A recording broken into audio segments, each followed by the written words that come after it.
దేవుని నామానికి స్తోత్రాలు. మీ అందరికీ నా వందనాలు తెలియజేస్తున్నాను. ఈ దినం కొరకు దేవుడు సిద్ధపరిచినటువంటి మాటలు. ప్రియ సహోదరి సహోదరుడా, నీవు దేవుని మందిరంలో లేదా దేవుని పరిచర్యలో ఎంత డెడికేషన్గా నువ్వు చేసినప్పటికీ కూడాను నన్ను ఎవరు గుర్తించడం లేదు, నాకు ఏ విధమైనటువంటి జ్ఞానం లేదు, ఈ రీతిగా నీవు ఆలోచిస్తున్నావా? అయితే ఈ మాటలు దేవుడు నీ కొరికే మాట్లాడుతున్నారు. స్తెఫను కృపతోనూ బలముతోనూ నిండిన వాడై ప్రజల మధ్య మహత్కార్యములు గొప్ప సూచక్రియలను చేయుచుండెను. అప్పుడు లిబర్తీనులదనబడిన సమాజములోను, కురేనీయుల సమాజంలోను, అలెగ్జాంద్రియ సమాజంలోను, కిలికియా నుండి ఆసియా నుండి వచ్చిన వారిలోను కొందరు వచ్చి స్తెఫనుతోనూ తర్కించిరి గాని మాట్లాడుటయందు అతడు అగపరిచిన జ్ఞానమును, అతడిని ప్రేరేపించిన ఆత్మను వారు ఎదిరింపలేకపోయిరి. హల్లెలూయా. ఈ మాటలు వింటున్నటువంటి ప్రియనేస్తమా, ఆదిమ సంఘ నిర్మాణం జరిగినప్పుడు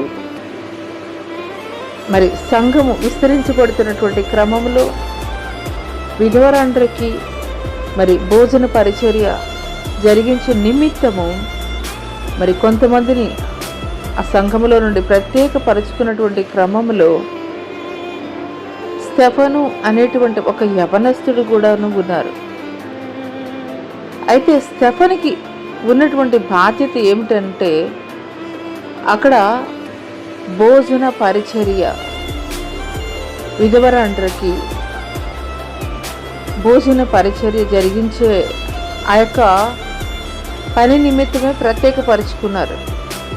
కానీ విశ్వాసములో నడిపించబడుతున్నటువంటి స్తెఫను కేవలం భోజన పరిచర్య మాత్రమే కాదు, కానీ ఆయన సువార్త పరిచర్య కూడాను ఆనాటి కాలంలో ఆయన జరిగిస్తూ అనేకుల్ని దేవుని తట్టు నడిపించినటువంటి వాడిగా ఉన్నాడు. ఇటువంటి పరిస్థితుల్లో స్తెఫనికి వ్యతిరేకంగా నిలిచినటువంటి కొందరితోటి వారు వాగ్యుద్ధం చేస్తున్నటువంటి క్రమంలో స్తెఫను మాట్లాడుతున్నటువంటి జ్ఞానము కలిగి మాట్లాడుతున్నటువంటి ఆ మాటలను చూసినటువంటి వారు వారి యొక్క జ్ఞానాన్ని బట్టి వారైతే స్తెఫన్ని ఎదిరించలేకపోయినటువంటి వారిగా ఉన్నారు. హల్లెలూయా. అదే రీతిగా ఒక సొలొమోన్ని చూసుకున్నట్లయితే ఆయన యవన కాలంలోనే రాజుగా నియమించబడ్డాడు. జ్ఞానము కొరకు పరిపాలన అందించే నిమిత్తము దేవుణ్ణి అడిగినప్పుడు దేవుడు జ్ఞానముతో పాటు సర్వ సంపదలను కూడా దేవుడు బహుమానముగా ఇచ్చాడు.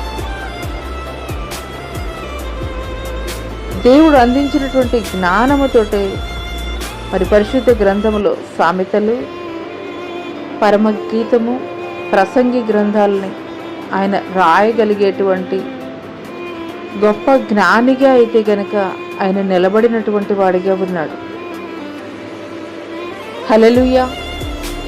ఈ మాటలు వింటున్నటువంటి ప్రియనేస్తమా, నువ్వు జరిగించినటువంటి పరిచర్య మనుషులు చూడాలని కాదు, నువ్వు చేస్తున్నటువంటి భక్తి మనుషులు మెచ్చుకోవాలని కాదు, మనుషులు సంతోషపడాలని కాదు, కానీ దేవుడు చూస్తున్నాడని నువ్వు చేస్తున్నటువంటి భక్తి, నువ్వు చేస్తున్నటువంటి పరిచర్య మరి నిశ్చయముగా ఒకానొక దినము ఒక స్తెఫనుని ఏ రీతిగా ప్రత్యేకపరిచి జ్ఞానముతోటి నింపి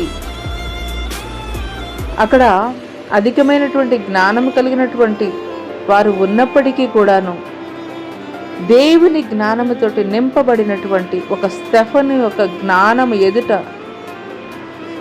వారు ఎదిరించలేకపోయినటువంటి వారిగా ఉన్నారు. ఆ సమయంలో స్తెఫను ముఖము చూసినప్పుడు వారు దేవదూత ముఖము వలె ఉన్నదని లేఖనం తెలియజేస్తుంది. హల్లెలూయా. నువ్వు చేస్తున్నటువంటి పరిచర్య, నువ్వు దేవుని పట్ల కలిగి ఉన్నటువంటి అంకిత భావం, భక్తి నేటి దినము నీ యొక్క భక్తిని బట్టి, నువ్వు చేస్తున్నటువంటి పరిచర్యను బట్టి నీకు గుర్తింపు లేకపోయి ఉండవచ్చు. కానీ ఒకానొక దినము దేవుడు నిన్ను నిలబెట్టబోతున్నాడు ఘనముగా. ఒకానొక దినము దేవుడు నిన్ను నిలబెట్టబోతున్నాడు. ప్రత్యేకమైనటువంటి పని నీ ద్వారా జరిగించే నిమిత్తం ఒకానొక దినము దేవుడు నిన్ను నిలబెట్టబోతున్నాడు. జ్ఞానుల యొక్క జ్ఞానాన్ని వ్యర్థము చేసేటువంటి గొప్ప జ్ఞానం దేవుడు నీకు ఇచ్చి నిన్ను వాడుకొనబోతున్నాడు. అటి కృప దేవుడు నీకు దయచేయను గాక. ఆమేన్.